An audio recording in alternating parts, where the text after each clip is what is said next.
जिन्होंने ये हमला किया है उन आतंकियों को और इस हमले की साजिश रचने वालों को उनकी कल्पना से भी बड़ी सजा मिलेगी। और मैं भारत को कहना चाहूंगा कि सिंधु हमारा है और सिंधु हमारा रहेगा। इस दरिया से हमारा पानी बहेगा या उनका खून बहेगा। एक बार फिर ऐसा लगता है कि इंडिया और पाकिस्तान जंग के दहाने पर खड़े हैं, खास तौर पर अगर आप दोनों तरफ के सियासतदानों के बयान और मीडिया की कवरेज देखें तो। पिछले हफ्ते इंडिया के ज़ेर इंतजाम कश्मीर के इलाके पहलगाम में मुसल्लह बंदूक बरदारों ने इंडियन सयाहों पर हमला किया, जिसमें 26 शहरी हलाक हुए। हमले के फौरन बाद इंडिया ने इसे एक दहशतगर्द हमला करार देते हुए पाकिस्तान पर इल्जाम लगाया। पाकिस्तान ने इस इल्जाम की तरदीद की, लेकिन इंडिया ने दोनों ममालिक के दरमियान वाहिद जमीनी बॉर्डर क्रॉसिंग बंद कर दी, पाकिस्तानियों के वीजाज कैंसिल कर दिए, पाकिस्तानी सफारतकारों को मुल्क से निकाल दिया और इंडस वाटर ट्रीटी को मुअत्तल कर दिया। जवाबन पाकिस्तान ने शिमला एग्रीमेंट को मुअत्तल किया, इंडियंस के वीजे मंसूख किए और इंडियन एयरलाइंस के लिए अपनी फिजाई हुदूद को बंद कर दिया। यानी बात जो कश्मीर से शुरू हुई, जो शायद कश्मीर के बारे में होनी चाहिए थी, वो एक बार फिर इंडिया और पाकिस्तान के बारे में बन गई। एक बार फिर बात इंडिया पाकिस्तान के दरमियान जंग की हो रही है, कश्मीर की नहीं। कश्मीर में क्या हो रहा है, कश्मीरी क्या सोच रहे हैं, कश्मीरी क्या चाहते हैं, जंग के बढ़ते हुए शोर में ये सवाल एक बार फिर गुम हो गए हैं। आज सरबीन में आपको श्रीनगर, दिल्ली और इस्लामाबाद ले चलेंगे और 2 बुनियादी सवालों का जवाब देने की कोशिश करेंगे। पहलगाम हमले के बाद इंडिया और पाकिस्तान के दरमियान बढ़ती कशीदगी के दरमियान कश्मीरी कहां हैं, उनके साथ क्या हो रहा है, वो क्या सोच रहे हैं और माजी में इस तरह की एस्केलेशंस का क्या नतीजा निकला है।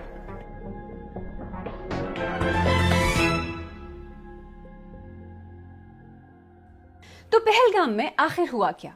पहलगाम श्रीनगर से तकरीबन 55 मील के फासले पर वाक़े एक पुरफ़ज़ा मकाम है जो सयाहों में बहुत मकबूल है। ये हमला पहलगाम शहर में नहीं बल्कि वहां से तकरीबन 5-6 किलोमीटर दूर बायसरन में हुआ, जो कि पहाड़ की चोटी पर वाक़े एक सब्ज़जार है जहां टूरिस्ट अक्सर ट्रैक करते हुए या फिर घोड़ों पर बैठकर जाते हैं। ऐनी शाहिदीन के मुताबिक इसी मकाम पर अचानक गोलियां चलने की आवाजें आना शुरू हो गईं, जिसके बाद वहां मौजूद लोगों में भगदड़ मच गई। मैं जब जिप लाइन कर रहा था तब फायरिंग स्टार्ट हुई थी, सब लोग दौड़ रहे थे, उसमें भी जब दौड़ रहे तब फिर से फायरिंग हुई और वहाँ पे भी 4-5 लोगों को गोलियां लगी। टोटल करीबन हमारे सामने 15-16 टूरिस्ट को गोलियां लग गई थी उस टाइम पे। हमले में हलाक होने वालों में 25 इंडियन टूरिस्ट थे। एक मकामी घोड़े वाला सयाहों को बचाने की कोशिश करते हुए मारा गया। इत्तलात के मुताबिक हमलावरों ने फौजी लिबास पहना हुआ था। ये पिछले कुछ बरस में आम शहरियों पर होने वाला बदतरीन हमला है। इस हमले के बाद इंडिया की रिस्पांस और इंडिया पाकिस्तान के दरमियान जारी तनाव पर बात करने से पहले आपको कश्मीर ले चलते हैं। वहाँ इस वक्त क्या हालात हैं? BBC उर्दू के रिपोर्टर रियाज मसरूर श्रीनगर में हैं। मैंने उनसे बात की और सबसे पहले उनसे यही पूछा। अब तो 8 रोज से ज्यादा का अरसा हो गया है और ये इन सारे दिनों में जो है 2 तरह के तनाव हमें देखने को मिले। एक तो सरहदों पर इंडिया और पाकिस्तान की अफवाज के दरमियान कशीदगी थी, लेकिन यहाँ पर बस्तियों में खौफ हरास का माहौल था, क्योंकि सिक्योरिटी फोर्सेस और कई सारी एजेंसियां मुश्तरका तौर पे एक बड़े पैमाने का अनप्रेसिडेंटेड सर्च ऑपरेशन लॉन्च कर रहे थे और इस दौरान कई मकानात भी, रिहायशी मकानात, उनको बारूद से भी उड़ाया गया और कहा गया कि ये जो इन घरों के लड़के हैं वो मुबैना तौर पे अस्करियत पसंदों के साथ मिले हुए हैं। रियाज, ये भी कहा जा रहा है पहलगाम अटैक के बाद इस तरह की बातें भी हुई कि कश्मीर में जो टूरिज्म सेक्टर है उसको काफ़ी फ़र्क पड़ेगा, वहाँ काफ़ी नुकसान होगा लोगों का। तो वैसे जो कश्मीर की इकॉनमी है उसमें टूरिज्म कितना अहम है? जी देखिए, यहाँ जो टूरिज्म सेक्टर है इसकी बाकी सेक्टर्स के मुकाबले में बहुत ज़्यादा विजिबिलिटी है और इस विजिबिलिटी की वजह से ये समझा जाता है कि शायद ये यहाँ की मईशत, यहाँ की इकॉनमी की लाइफलाइन है। ऐसा बिल्कुल नहीं है, क्योंकि यहाँ जो एग्रीकल्चर है, स्पेशली हॉर्टिकल्चर, उसका वॉल्यूम 50,000 करोड़ रुपए है, जबकि टूरिज्म सेक्टर से 8,000 करोड़ से कुछ ज्यादा जो है इनकम होती है। कश्मीर में किस तरह का सेंस है कि अगर जंग होती है तो कश्मीर पर और कश्मीरियों पर किस तरह का असर पड़ सकता है? देखिए, कश्मीर का सबसे बड़ा प्रॉब्लम यह है कि 47 की जो जंग हुई थी उसमें लाखों फैमिलीज डिवाइड हो गई। यहाँ पाकिस्तानी सैर सपाटे के लिए नहीं आए थे 47 या 65 या 80s में। वो यहाँ पे या तो 47 में छोड़े गए, रिश्तेदारों के साथ मिलने आ गए और यहाँ सेटल हो गए, या वहाँ पे उनके किसी करीबी की डेथ हो गई, जिस तरह से वो सुरैया खातून थी जिनको डिपोर्ट किया गया, वो उस तरह से आए हैं। और अब वो 40 साल, 50 साल, 45 साल तक अपने घर बना चुके हैं, उनके बच्चे हुए हैं, बच्चों के बच्चे हुए हैं, शादियां हुई हैं। अब उनको पाकिस्तानी ओरिजिन चूंकि उनका है, तो ये जो नया सरकारी ऐलान हुआ है उसकी वजह से उन्हें जाना पड़ रहा है। तो ऐसे में इस वक्त कश्मीर में लोग क्या कह रहे हैं रियाज? जी देखिए, हमने लोगों में उस तरह का पैनिक नहीं देखा जो 2019 में आर्टिकल 370 हटने से पहले था। उसकी वजह भी थी क्योंकि यात्रियों को वापस बुलाया गया था, टूरिस्ट को कहा गया था कि यहाँ से निकल जाएं।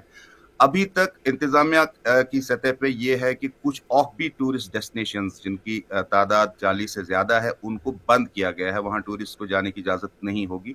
तो उससे हल्का सा एक पैनिक सा फैल गया है।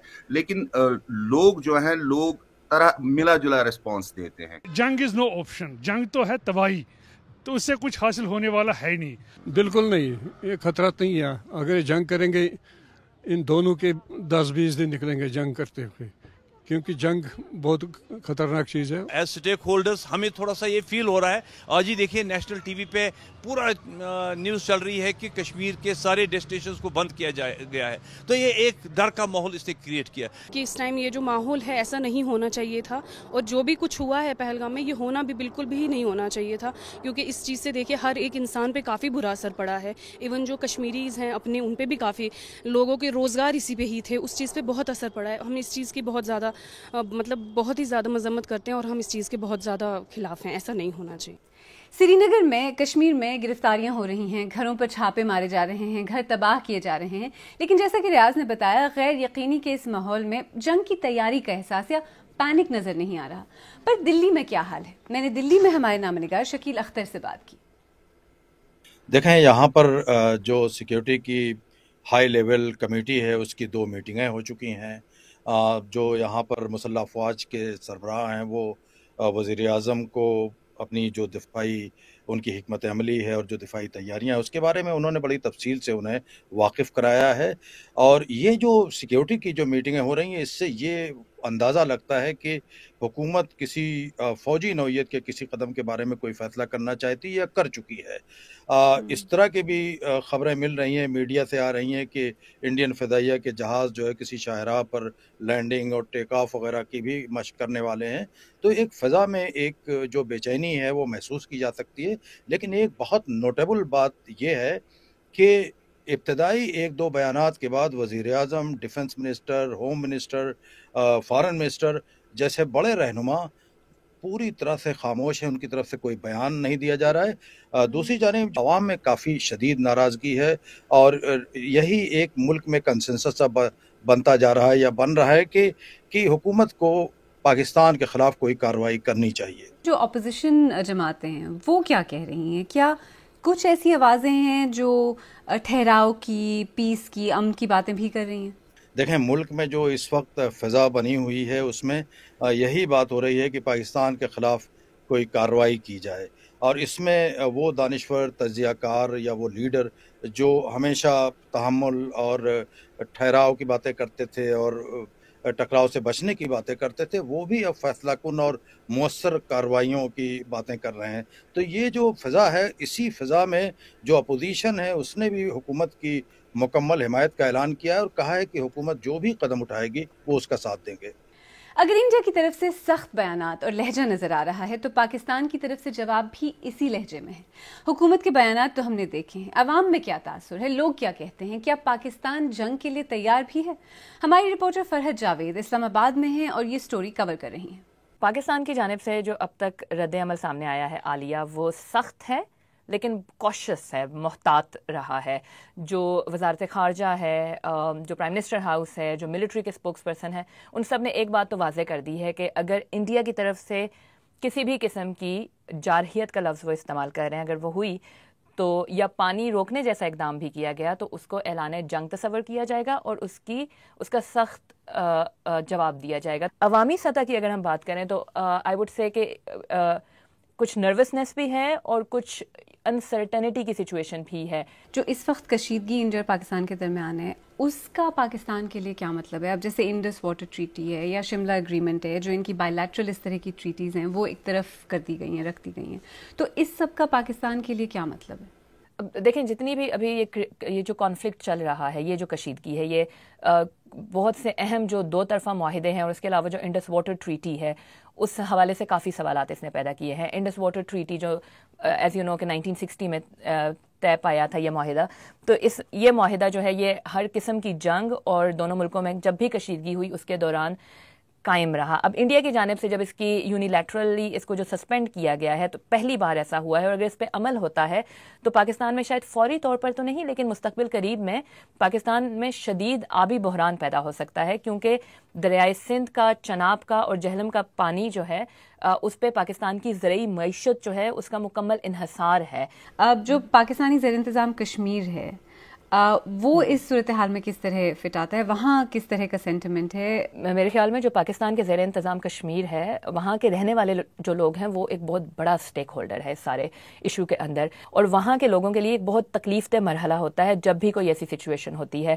انہوں نے گھروں میں بنکرز بنائے ہوئے ہیں جو کہ بہت مہنگے بنتے ہیں، بہت سے لوگ افورڈ بھی نہیں کر سکتے.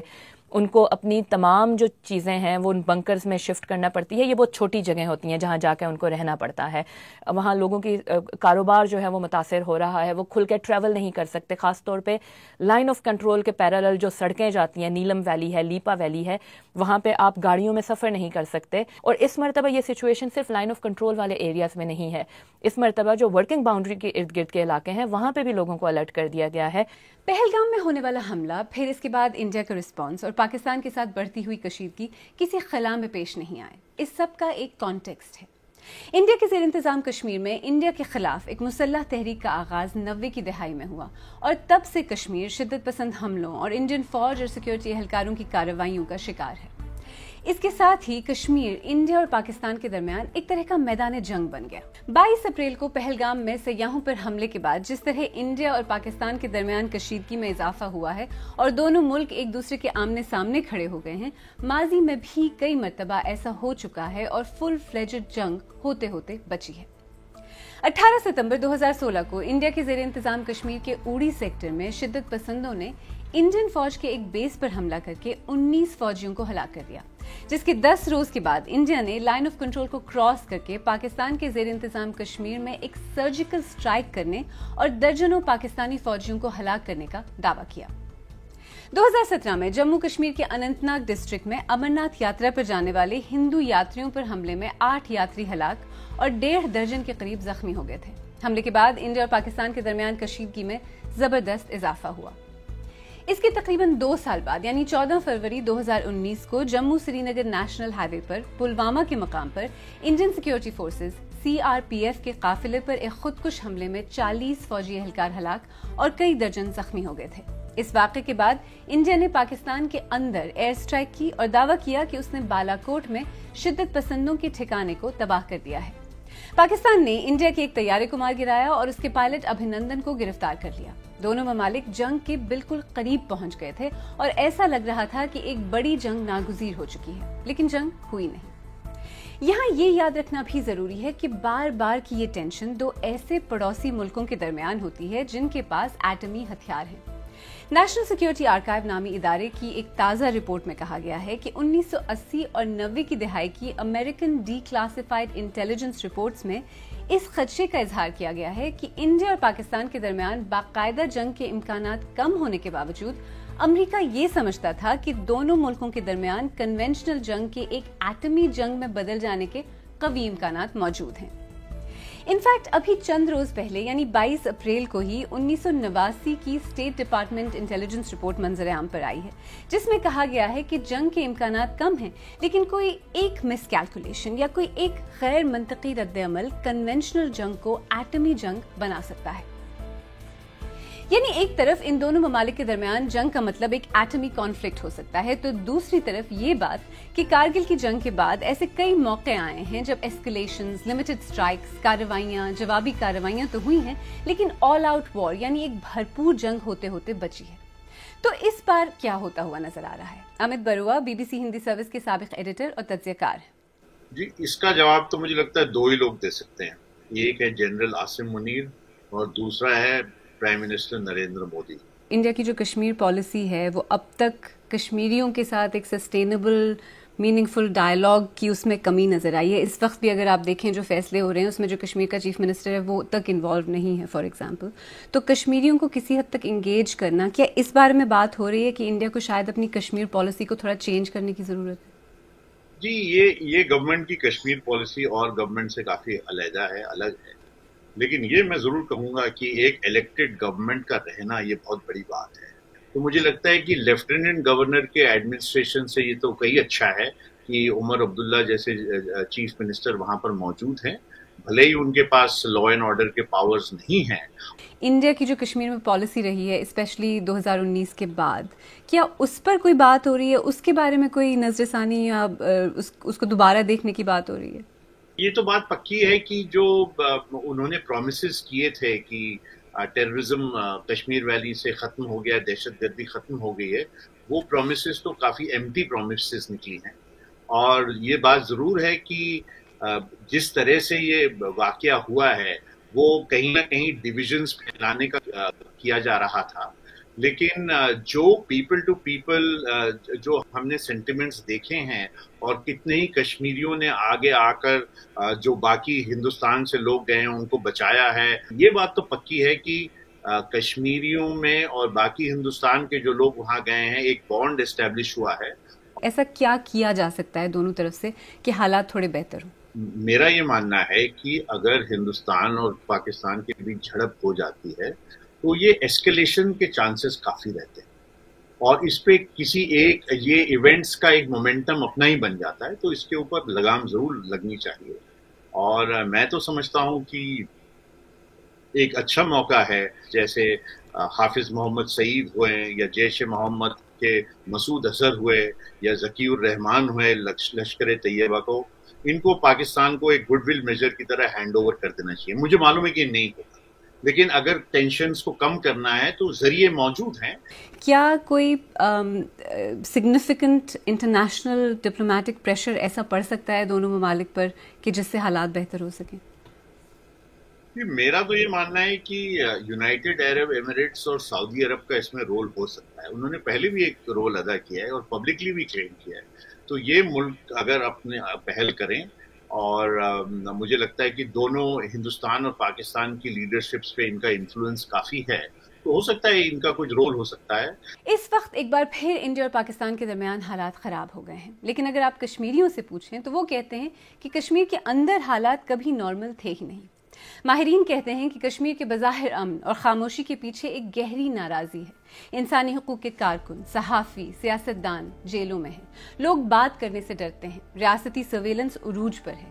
ایسے میں شدت پسندی میں اضافہ، چاہے وہ مقامی ہو یا فورن فنڈڈ، حیرت کی بات نہیں.